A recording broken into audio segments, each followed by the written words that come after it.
大家好，香港近年遇上咗，我諗都可以話係好多嘅挑戰。咁當中好多問題呢，其實係同回歸初年呢，我覺得係非常之有關嘅。我呢個頻道呢係主要講多啲睇書嘅嘢啦。咁我覺得今次有一個比較少人講嘅議題，就係我哋有一啲嘢覺得好啱嘅嘢，但係其實 turn out 我覺得對香港影響都幾有問題嘅。如果我哋用得唔好，嗰句説話呢就係50年不變。咁我引用嘅書呢，其實有兩本啦，一本就係阿 John Carroll 咧就寫嘅，呢一本呢，其實幾好嘅，係一本簡史，英國人嘅角度，但係都寫得算係中肯嘅。另一本呢，就舊少少就係阿 Jam Morris， 呢個呢係俾啲氣氛，呢個有啲戀殖 feel 少少嘅，但係呢，就對成件事嘅 background，我諗都有一啲幫助嘅。我主要今次呢一次嘅分析咧，其實基於呢兩本書啦，同埋加埋其他好多本書作一個輯錄嘅。近年咧，其實香港即係確實有好多方面咧係遇到好多挑戰。經濟上邊咧，好多人覺得我哋已經跑輸新加坡啊、上海啊，甚至乎深圳。咁當然一般嘅解釋就係會話係經濟太過單一啊。地緣政治嘅矛盾啦，無論外部或者內部啊等等，咁亦都有一個講法就係我哋創新不足。其實咧，我想講咧，其實香港咧唔係創新不足嘅，特別係喺50幾年前70年代至80年代咧，其實香港無論喺民生上面咧、經濟方面咧，其實創新方面咧，我諗係好肯變革。咁直至到呢個問題，我覺得係因為中英談判嘅開始。當時咧就北京提出一個叫做50年不變，回歸之後，咁呢個係針對資本主義制度不變。咁其實呢一個諗法，呢一個建議喺制度上邊係有創建嘅，特別咧係能夠穩定當時嗰個順利回歸嘅一個大家嘅安心一個安排嚟。但係確實咧，50年不變呢件事咧，我發覺咧。喺到回歸之後，頭嗰10幾20年，而家都就快30年咧，其實係有啲濫用嘅嗰種濫用嘅程度咧。其實大家而家回想翻咧，其實好多嘢都香港係不變。由於過度地不變，反而形成咗我哋回歸以嚟呢20-30年遇到種種嘅問題。我覺得就係同太過強調不變而造成。其實香港成日都變嘅。關鍵咧，我覺得個年份咧應該就係1971年，當時嚟咗一個新嘅港督，個港督叫麥理浩，佢係讀外交官出身嘅，咁但係咧，我個人覺得佢可以話係近唔係戀殖，我覺得近50年至60年對香港影響最大嘅一個地區領導人嚟嘅。佢係讀政治經濟學外交官。嚟到香港，其實係唔係佢一開始就好想滅貪啊，進行種種社會改革？其實都唔係。但係我無謂喺呢度展開，因為太長。基本上咧，佢係對香港進行咗非常有層次、全面性嘅變革，係經濟方面啦、民生方面，令到香港一躍成為咗我諗係4小龍之首。其實當時到80年代初，香港各方面嘅體驗，我諗係由經濟方面啦、民生方面咧。係勝過新加坡、勝過台灣、勝過南韓，基本上就係毫無疑問係4小龍之首。如果唔係麥理浩喺70年代進行種種嘅變革嘅話，我諗香港應該只不過係一個菲律賓嘅馬尼拉嚟嘅啫。其實咧就係老子有句説話都講得幾好嘅，就係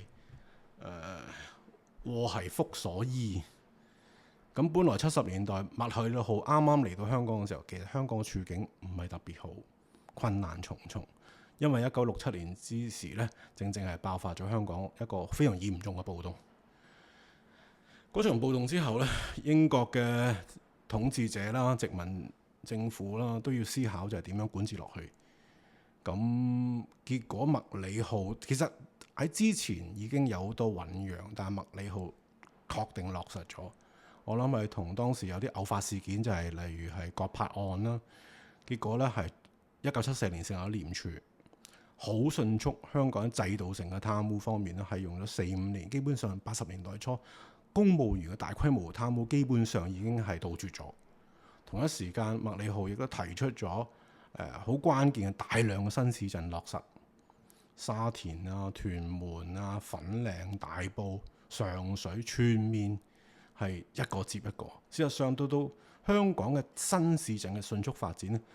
喺90年代初停咗，應該係東涌之後。而家我哋先開始發展呢個係新界北嘅範圍。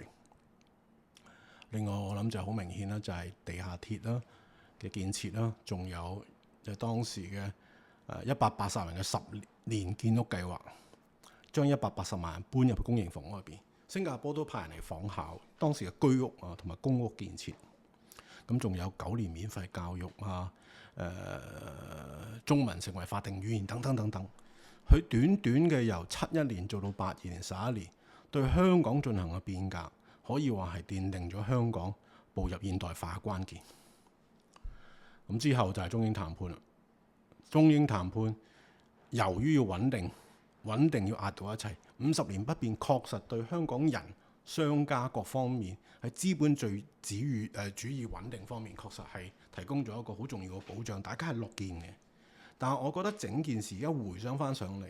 就喺97之後，香港係花咗太多心思去強調不變，而呢個不變呢係散發喺各方面。喺我哋不斷好似我個人好似好褒獎咗麥理浩嘅時候，但係我亦都要承認一個問題，就係其實麥理浩嘅建設主要集中喺經濟同埋民生方面嘅。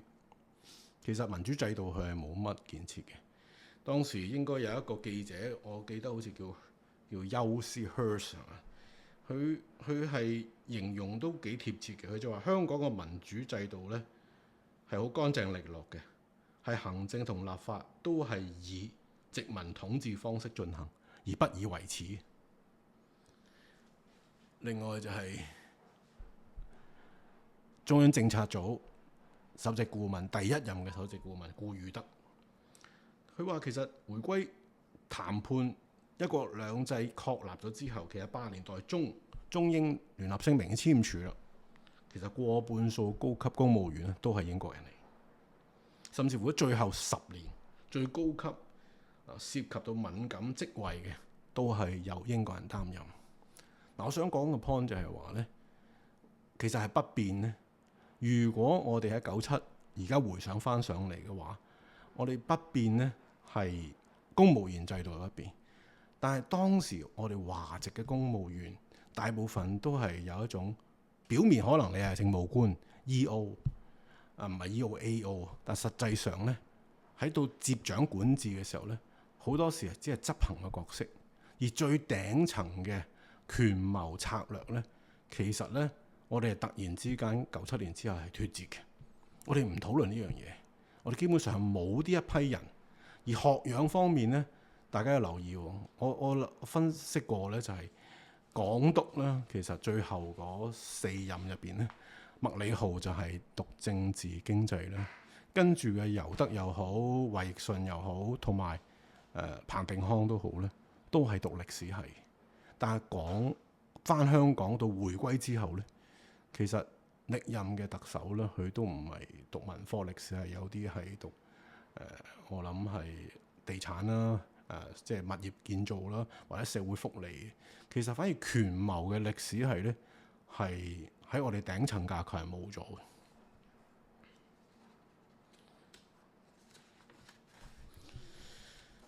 我亦都要補充咧，就係70、80年代講到咁美好咧，其實咧有啲未必係絕對嘅事實。事實上咧，以前我有個上司咧，佢70年代係港大讀緊書嘅。佢話當時咧，佢哋諗住做一個民調啦，去調查下社會即係現況，咁就落咗黃大仙啊、橫頭磡呢啲比較基層嘅區域。佢話第一日咧，佢哋幾個同學做呢一個民調嘅時候咧，就俾人鬥啊，俾人哋去詢問係咩事啊。咁啲學生就問：咁你係邊度嚟嘅？咁佢就話民政處，仲勸佢哋唔好搞埋啲咁嘅嘢。咁佢哋冇理啦。第二日就繼續做派問卷、問調查各方面嘅嘢。咁第二日咧，果然嚟嘅人就唔係民政處嘅人啦，就係警察部嘅政治部嘅人。咁仲同我哋講，即係可能帶翻佢哋去警署啦，就話你哋好似冇申請喎。咁佢亦都唔知點申請，佢哋個答辯就係咁就話，如果你哋咁樣做咧，其實有可能第時考唔到公務員嘅喎，亦都可能驗唔到文嘅喎。咁結果佢哋即係審時度勢啦，翻去同個楊仁教授傾完就唔搞啦。另外我聽過傳媒嘅即係一個前輩啦，佢都同我講，其實80年代初咧，香港有一間好重要嘅電視台咧，諗住應該當時係屬於中英談判嘅敏感期，想拍一套電視劇，就叫做《火燒圓明園》。但結果係點呢？就係當時一個港英政府一個講廣東話好流利嘅高級官員呢，就約咗呢個電視台嘅高層就去政府總部嘅。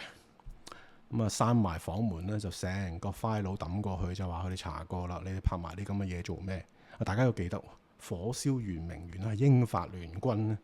就係攻陷咗北京。咁結果咧，就呢個大電視台咧，最後就冇拍呢套電視劇嘅。即係我想講咧，其實港英喺70、80年代，甚至乎到95年政治部正式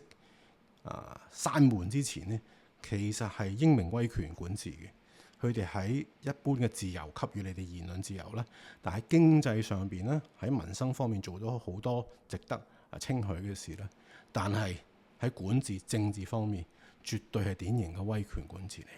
所以呢樣嘢咧，我諗唔好進行一個即係好大嘅 mix up 嘅。其實咧，我想講嗰個本身咧，係我哋好強調呢個50年不變咧。當日咧係大家都覺得係天經地義，但係我作為傳媒工作者，我觀察喺97之後一個好長嘅時間就係咧，我哋嘅不變係好全面嘅。我哋第一個不變咧就係個土地供應好不變，因為其實喺談判咗之後咧，90年代初由於中英唔互信啦，結果係限制咗每年嘅土地供應嘅。少土地供應呢樣嘢咧，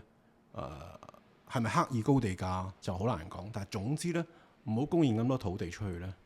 樣嘢咧確實咧係不變嘅。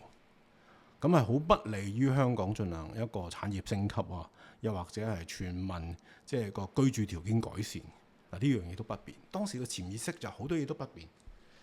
另外一種不變就係個公務員制度不變，咁覺得原來嘅制度好好，我哋訂立埋長俸安然過渡，但係呢個不變係忽視咗大量嘅華籍嘅公務員，我哋去擔任呢個管治、自治呢個特區嘅時候，其實我哋大部分喺過去幾十年咧，都係擔任一個執行人員，而從來喺權謀上邊頂層、中上層係冇參與，亦都好少人讀文科歷史係政治歷史進入政府官子架構，同英國嘅殖民地體系好唔同，佢哋往往都係揾一啲讀歷史系政治經濟史嘅系嘅人咧，政治經濟史都係讀，或者係遠東學院嘅人嚟。咁所以香港當時嘅公務員嘅制度其實係俗啲講係 E.O.， 雖然好多係 A.O.， 但實際上都係 E.O. 性質，即係行政執行人員，而唔係真係一個少數長年接觸敏感資料、有大量情報去分析香港嘅政治形勢，幫香港作出一個最全面嘅管治決定嘅人。咁呢件事呢，我睇翻呢，其實係唔理想嘅。當然你可以歸咎於話最後一個港督彭定康嚟到嘅時候，同北京傾唔掂數，結果雙方面冇辦法銜接。我覺得唔銜接確實到令到香港喺97之後呢，我唔止唔銜接嘅意思，就係嗰個立法會各方面嘅唔銜接咧，係惡化得好犀利。而家回想翻起嚟，其實我哋好多時候圍繞嘅就係要透過不變捍衛翻香港原來嘅一啲，不單止資本主義制度啦、公務員制度啦、原居民嘅權益啦，N 樣嘢，我哋都係一種叫做不變、不變為上。總之咧，我哋放任自由已經好成功啦。當時我哋嘅喺國民生產總值各方面都遠超內地嘅時候，我哋不變就 OK。而家回想翻上嚟，我哋整件事就係過度濫用強調50年不變。而家近年已經少講，其實不變到今日嚟講，可能大家近年醒覺翻啦，就係發覺我哋已經同深圳落後咗9條街啦。咁我哋終於又覺得，但係始終嗰種變革嘅動力係唔強呢，係我哋冇坦誠承認到我哋犯咗大量嘅內部問題、外部嘅影響，冇法有效去調理翻。當日我哋大家覺得非常好嘅50年不變，其實呢，最終我覺得係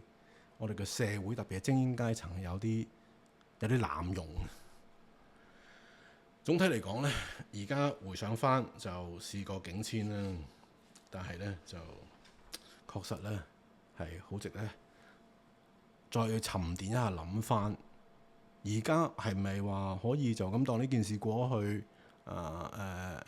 冇積極意義呢？我覺得積極意義在於呢，我哋好多一啲覺得好重要嘅，唔好話教條，千萬唔好教條化。如果係資本主義制度確立嘅不變係正確嘅，但係其他事務，我頭先就咁講，已經有過幾樣嘢不變呢，係過渡咗。例如土地供應不變，好珍惜，或者我哋同內地嘅邊境嗰方面嘅討論又係不變。公務員個管治形式以為就好上乘，其實呢，我哋呢種管治模式同以前唔同嘅。喺英國人階段呢，其實我哋上層好多權謀嘢嘅，但係過咗97之後呢，我哋冇情報、冇權謀，只係大批 E.O. 咁嘅水平執行。表面佢哋係 A.O.， 但係佢只係執行嘅人進入咗權力徹底嘅核心入邊進行管治，就出現種種嘅問題。跟住我哋到冇咩橋嘅時候，就會話我哋係放任自由，乜都唔理咁。但係呢樣嘢到我哋嘅產業遇到種種困難，唔升格嘅時候，唔升級嘅時候，必然係絕路嘅時候，我哋基本上係完全冇做嘢。而家回想翻嚟，50年不變呢，確實呢係過度喺香港濫用咗，造成而家種種嘅問題。我覺得未來我哋一定要對於好多聽落好似視之為必然正確嘅嘢呢，都應該有更深切嘅心思同反省。咁今日呢，不如講到呢度呢，就暫時就完結，下次再見。